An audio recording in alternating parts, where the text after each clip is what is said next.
ఇవాళ డిఎన్ఏలో మా editor భరత్తో discuss చేద్దాం.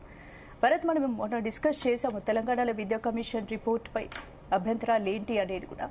అంటే జీతాల వేతనం అయితే కట్ చేయట్లేదు, జీతాల గురించి అపోహ పడొద్దని కాంగ్రెస్ ప్రభుత్వం ఆల్రెడీ క్లారిటీ ఇచ్చింది కదా, ఇంకా ఎందుకు టెన్షన్ టీచర్స్? జీతాలు వాళ్ళు సిఫార్సు చేసినంత మాత్రం దానికో వ్యవస్థ ఉంటుంది కదా. ఎడ్యుకేషన్ కమిషన్ కాదు టీచర్ల జీతాలు డిసైడ్ చేసేది, పే రివిజన్ కమిషన్ డిసైడ్ చేయాలి.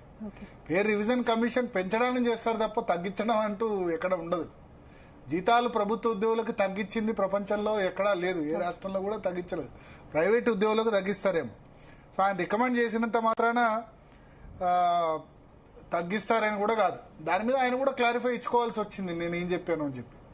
సో ఆయన చెప్తున్న కారణం ఏంటంటే మార్కెట్ కంటే ఎక్కువ ఉన్నాయి అని చెప్తున్నారు టీచర్ల జీతాలు.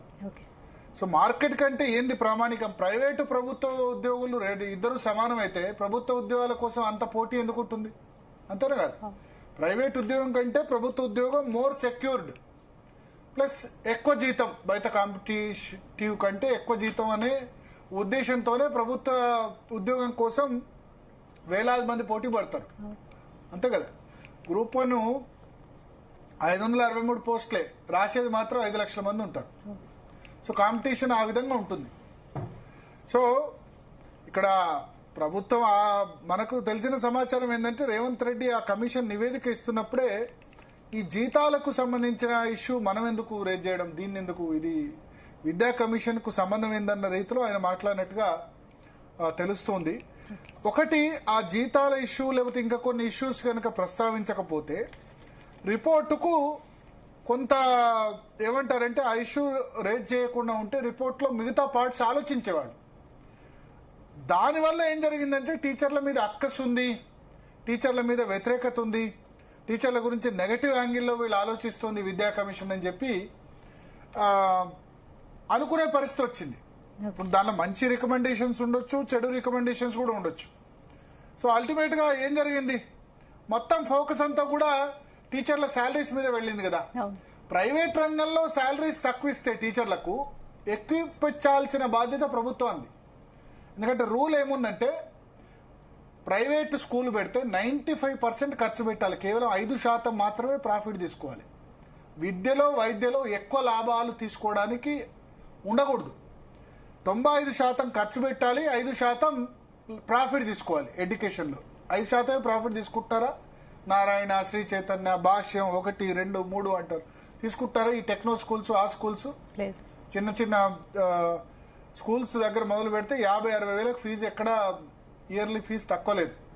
ఇంజనీరింగ్ ఫీజు ఏమో 35,000, 36,000 ఉంది కన్వీనర్ కోట కొన్ని కాలేజీల్లో. ఎల్కేజీ ఫీజు ఏమో ఇంజనీరింగ్ ఫీజు కంటే ఎక్కువ. ఎల్కేజీ చదివేందుకు ఎక్కువ స్టాండర్డ్స్ అవసరమా, ఇంజనీరింగ్ చదివేందుకు ఎక్కువ స్టాండర్డ్స్ అవసరమా?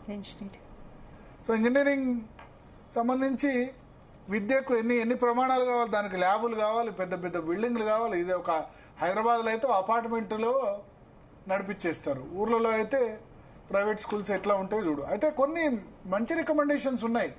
ప్రైవేట్ స్కూల్లో ఫీజుల నియంత్రణ అని చెప్పారు, ఫీజుల రెగ్యులేటరీ కమిషన్ అని చెప్పారు. అటువంటి మంచి రికమెండేషన్స్ కూడా మనకు ఖచ్చితంగా ఉన్నాయి. సో ఈ రికమెండేషన్స్ వల్ల మంచి రికమెండేషన్స్ కూడా ఏమంటారు, దాన్ని కూడా ఓవర్లుక్ చేసే పరిస్థితి వచ్చింది. సో అందుకనే కొన్ని ఏంటంటే ఇక్కడ పనిచేసే వాళ్ళ మనోస్థైర్యం దెబ్బతీసి పని చేయించుకుంటామంటే ఎవరు పని చేయరు కదా అల్టిమేట్గా.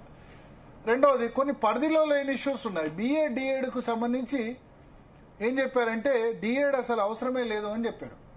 కానీ DED అవసరమే లేదు, DED రద్దు చేయండి అని చేసే అధికారం రాష్ట్ర ప్రభుత్వానికి లేదు. అది మరి కమిషన్కి ఎందుకు తెలియలేదో అర్థం కాలేదు. National council for teacher education NCTE decide చేస్తుంది.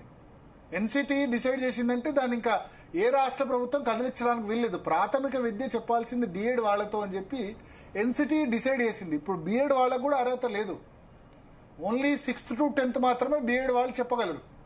1st to 5th డైట్ కంపల్సరీగా DED చేయాల్సిందే. ఈ రూల్ను రాష్ట్ర ప్రభుత్వం ఎట్లా మారుస్తుంది? మార్చలేదు కదా. సో ఇట్లా చాలా ఇష్యూస్ ఉన్నాయి నివేదికలో. మాట్లాడదాం.